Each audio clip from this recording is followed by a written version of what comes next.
There's 3 things you can't avoid in life: death, taxes, and reptile laws. And there's 5 reptiles that I can keep and you can't, so let's talk about them. My name's Adam, this is Diamond, you're watching Wickens Wicked Reptiles. Stick around.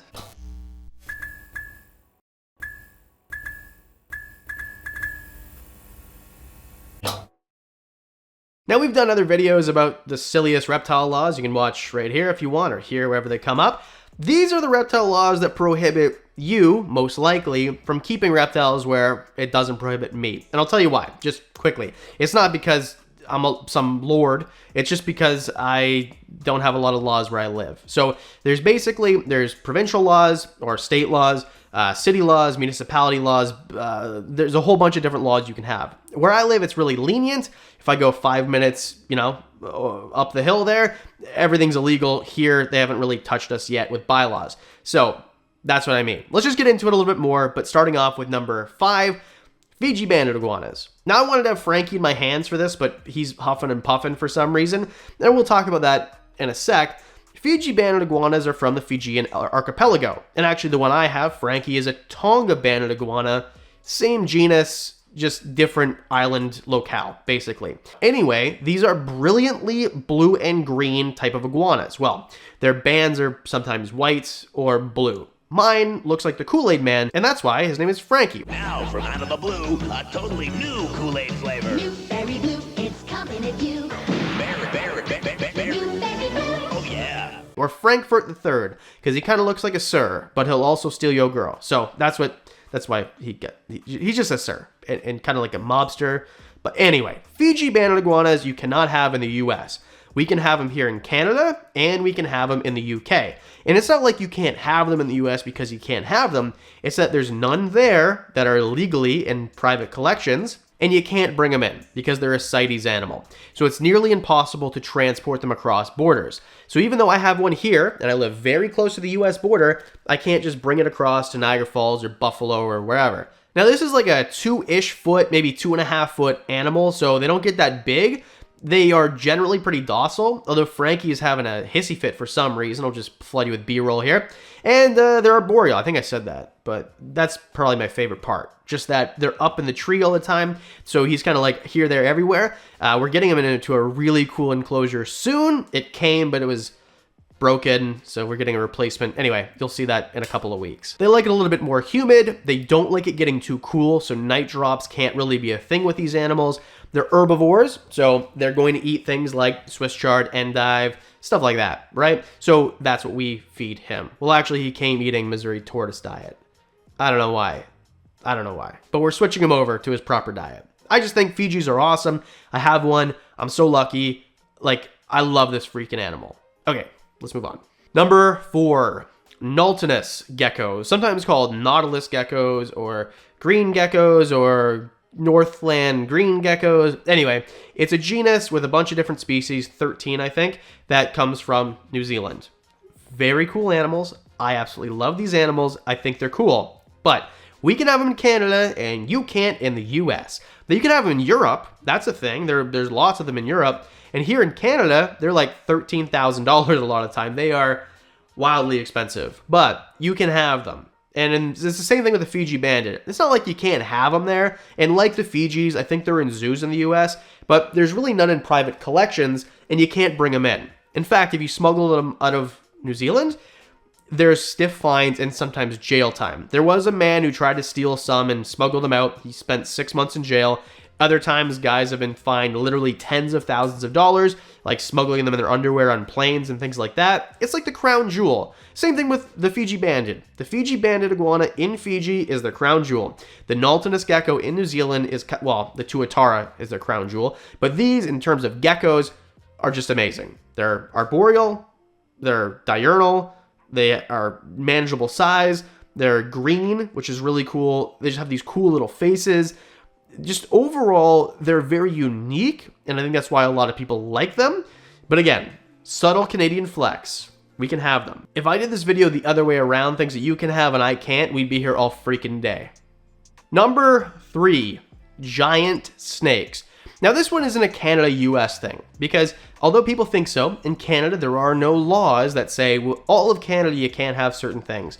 We like to do things by province or municipality, and we like to change laws just because. That's how Canada does it, right? There's a video right here all about that. So, the place that I live, right, in the region that I live, in this city, there is no law technically forbidding any certain size of animal. So you can have snakes that are over 10 feet because you should be able to, right? As long as you're doing it responsibly, then you're A-okay. A lot of places around, you can't. There's places like, I think all of New Brunswick, which is a province in Canada, you can't have any of those African rocks or retics or berms or things like that. There's places like Saskatchewan where you can't even have ball pythons, never mind big pythons or different types of boas. There's places like Barrie, Ontario, where there's no boids at all, or ball pythons for some reason. And then there's places in the US like Florida where you can't have these big snakes either. You can have boas, but you can't have green anacondas. Aw, she's yawning. There's a berm yawning. So cute. I wish I could have shown you. You can't have retics there. You can't have berms, tegus. Just give it some time. It'll be everything in Florida. I see what you're doing there. And there's certain places in the US where they just don't care. If you're in Pittsburgh, you can do whatever you want, basically. Parts of Texas, go get a $20 license. Take care of whatever you want. So it just depends, right? I think berms are amazing. They're one of my favorite species. They're puppy dogs a lot of the time, not all the time, and they can pose a risk. So be careful, but it's very minor. If these animals think you're food, that's one thing, but generally that's very uncommon. So like anything else, if you have a great big dog, if you have a 150-pound dog, that animal could be way more dangerous than any snake out there. So you're going to be careful with that animal too. There's really no laws. Well, in Ontario, we still ban pit bulls.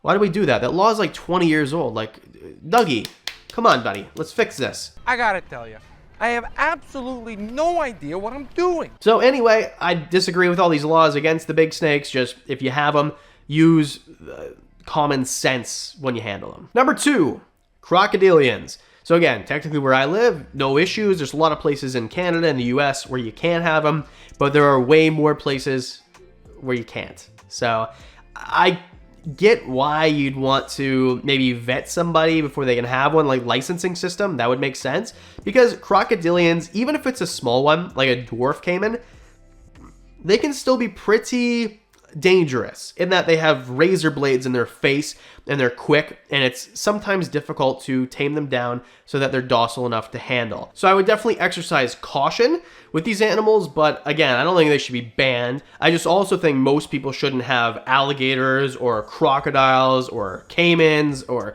really anything. I mean, there was once upon a time a place not too far from here where this guy had gharials, literal gharials, in his basement, and he died of a heart attack suddenly, or a stroke, something like that.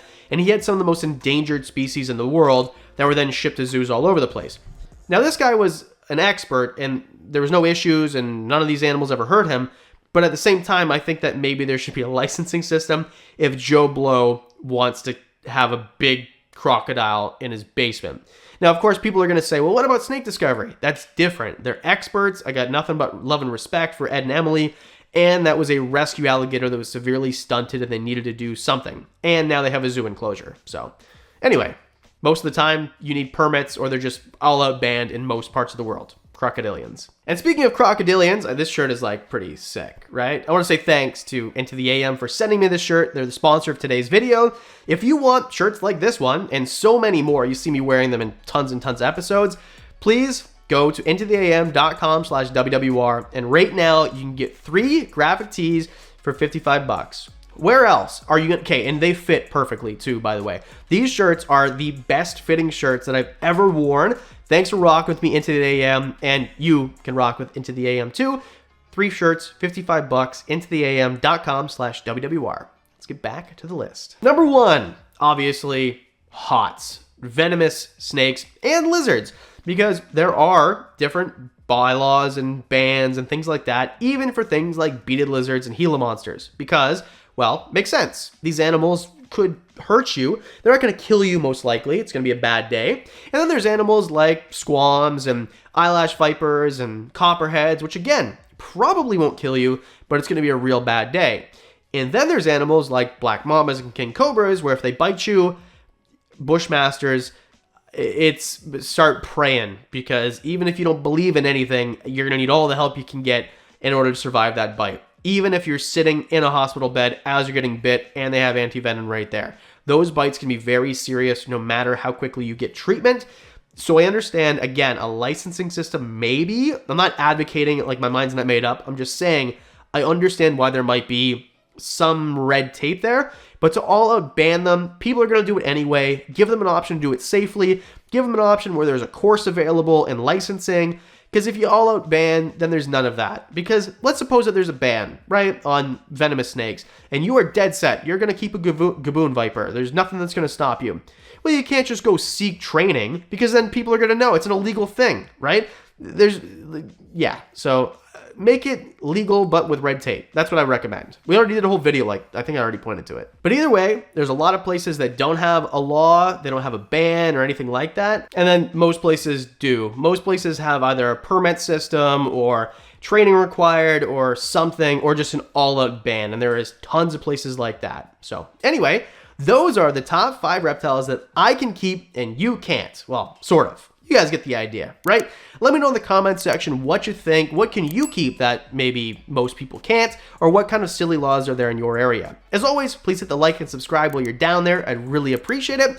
And for as little as $1 a month, you can be part of the Patreon team, because you get videos early, extra content. You know about all the crazy Thailand and Indonesia stuff that's going on this week that everybody else won't know about until weeks later. So for all that and more, as little as $1 a month, and that's it. Because we do videos on Mondays and Thursdays, that means I'll see you in the next one.